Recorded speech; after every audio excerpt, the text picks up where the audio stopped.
지금까지 본 액션 영화는 모두 거짓이었다. 레이드 첫 번째 습격 리뷰입니다.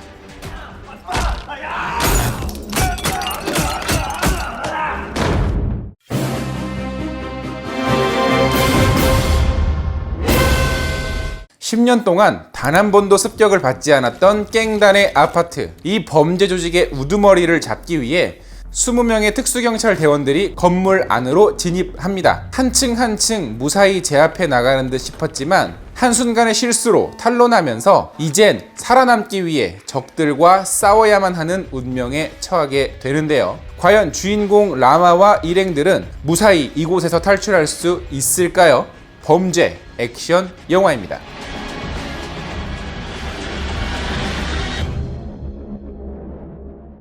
안녕하세요. 같이 영화 보는 남자 엉준입니다. 자, 오늘 같이 볼 영화는 2012년에 국내에서 개봉했던 레이드 첫 번째 습격인데요. 한동안 액션 영화, 특히 이 몸으로 싸우는 격투 액션 영화는 중국, 홍콩, 그리고 그 다음은 태국이었습니다. 자, 이번에는 인도네시아로 넘어가 보도록 할게요. 다수의 영화제를 통해서 많은 영화 팬들에게 사랑받은 작품인데요. 이 오로지 이 몸으로만 벌일 수 있는 이 격투 액션의 쾌감이 어디까지인가 보여주는 영화입니다. 특히 J.J. 에브람스 감독은 이 영화의 팬이어서 스타워즈 에피소드 7편을 촬영을 할 때 이 두 주인공 배우들을 스턴트 코디네이터로 데리고 왔고, 이 중간에 이제 이 한 솔로랑 이렇게 칸지 클럽이라고 하는 이 깽단이 나오는데 거기에서 카메오로 출연을 하기도 했습니다. 그만큼 이 영화는 많은 영화 매니아들 사이에서 굉장히 사랑을 받았던 작품인 거죠. 일단 이 영화의 스토리를 한번 짚어보도록 하죠. 이 영화는 스토리가 없습니다. 스토리랄 게 없어요. 스토리로 평가할 게 없습니다. 그냥 액션만 즐기시면 돼요. 무대 역시 고립된 빌딩이라는 설정이고, 무시무시한 깽단의 보스가 나오고 그 보스의 오른팔과 왼팔이 등장을 하고, 마찬가지로 굉장히 싸움을 잘하는 주인공이 있고, 그 안에 여러 가지 배신자들도 있고, 그렇습니다. 이게 다예요. 이거 범죄 영화에서 많이 보는 구조 아닙니까? 근데 거기서 또 깊게 들어가거나 쓸데없는 이야기를 덧붙여서 괜히 분량을 늘리는데 시간 낭비하지 않습니다. 어떤 영화가 생각이 나죠? 제가 아니에요. 오직 무대 설정과 몇몇 캐릭터 설정이 전부거든요. 그래서 이 영화는 굉장히 뻔한 설정들을 차용을 해서 액션 드라마를 만들고는 있지만, 동시에 관객들이 스토리 때문에 몰입에 방해가 되거나 하는 일은 없습니다. 오히려 스토리가 너무 적기 때문에 나중에 관객들이 어느 정도 상상력으로 덧붙여서 이야기를 좀 더 재밌게 좀 더 확장하는 경우들은 덜어 있기는 해요. 그러니까 이 영화는 오로지 액션 그 한 가지만을 위한 영화라는 거죠. 영화 속에서 등장하는 최종 보스인 매드독 역할의 야얀 루히안 같은 경우에는 이 영화의 무술 감독이기도 합니다. 특히 이분이 막판에는 2대1로 싸우는데 아무리 쳐맞고 쓰러져도 오뚜기처럼 일어나서 싸우는 모습을 보면 이거는 이제 대단함을 넘어서 어떤 경이로움마저 느끼게 하는 지경까지 이르게 만들어요. 영화에서 사용된 무술은 실랏이라고 하는 인도네시아의 전통 실전 무술입니다. 실랏 특유의 날렵함과 잔인함, 그리고 거기에 칼과 총기 액션이 더해져서 파괴감까지 느껴지는 액션이 바로 이 영화의 매력 포인트 중에 하나죠. 특히 실랏이라고 하는 무술은 영화 아저씨에서 원빈이 칼 들고 이제 1대 다수로 싸우는 장면에서 쓰이기도 했습니다. 그만큼 실전에서 굉장히 무시무시한 무술이라는 거를 또 이 영화를 보시면 아실 수가 있어요. 우리 보통 이 타격감이라는 말을 많이 쓰잖아요. 근데 이 타격감이라는 표현은 거의 게임에서 쓰죠. 우리가 총을 쏘거나 캐릭터로 이제 칼싸움을 할 때 혹은 주먹질을 할 때 이게 정말로 맞은 것 같다라는 느낌이 들 때 타격감이 좋다라는 표현을 쓰잖아요. 근데 이 영화를 보면 그냥 그런 말이 자연스럽게 나옵니다. 야, 이 영화 정말 타격감이 좋구나. 그래서 처음에는 보면서 저거 한 방 잘못 맞았다가는 진짜 아프겠다는 생각이 들다가 계속 반복이 되니까 나중에는 나도 막 이렇게 그래서 이 영화는 남자 형제들이 같이 있는 집안에서 봤다가는 그 집안 난리 납니다. 물론 나는 외동아들이라.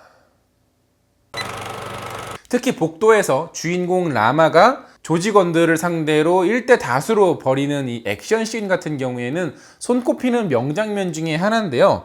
조금 과장된 액션이긴 하지만 수많은 적군들이 죽어나가는 만큼 끔찍하고 잔인한 장면들의 묘사도 생각보다 제법 많습니다. 그래서 이런 잔인한 걸 못 보시는 분들은 이렇게 눈을 질끈질끈 감는 포인트들이 좀 있으니까 그 점도 약간 주의해서 보시면 될 것 같아요. 왜냐하면 121명이 사망하거든요. 이 정도면 거의 학살이.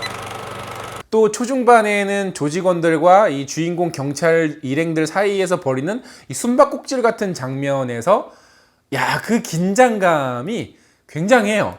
어떻게 보면은 약간 호러 영화의 느낌도 나기도 합니다. 우리는 요새 헐리우드의 액션 스타일에 굉장히 익숙해져 있잖아요. 평생 액션만 갈고 닦아온 배우들이 아니라 굉장히 합이 잘 맞고 세련된 무술, 그리고 그걸 되게 맛깔스럽게 살리는 촬영과 편집술 까지 더해져서 보면서도 굉장히 싸움은 잘하는 것 같긴 하지만 진짜로 싸우는 것 같다라는 느낌이 들지 않는 영화들이 사실 요새 헐리우드의 액션 영화들이거든요. 그래서 많은 관객들이 레이드를 보고 열광했던 것은 8, 90년대 홍콩 영화에서 느꼈던 맨몸으로 치고받는 스턴트 액션의 경이로움을 다시 한번 깨닫게 해줬기 때문이 아닐까 싶어요. 촬영 얘기가 나온 김에 촬영 방식도 얘기를 안 할 수가 없죠. 액션의 동작이 굉장히 빠르고 민첩하기 때문에 컷 분할을 많이 하면 오히려 어떤 동작을 하는지 관객들이 볼 수가 없어요. 그래서 이 영화는 배우들의 동선을 아주 유연하게 따라다니면서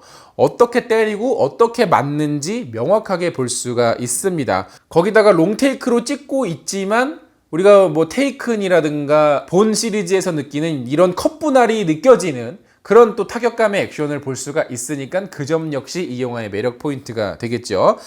또 하나는 이렇게 빠른 동작들을 카메라로 담아내기는 사실 쉬운 일이 아닙니다. 그래서 영화를 보시면 배우와 촬영진들이 이 영화 속의 무술, 액션 이런 모든 것들을 잘 이해하고 있다라는 생각이 들어요. 그만큼 아마 많은 리허설과 연습과 훈련을 통해서 만들어진 결과물이라고 알 수가 있겠죠. 제가 이제 액션 얘기만 실컷 했는데 무대 설정 자체도 나름대로 흥미롭긴 합니다.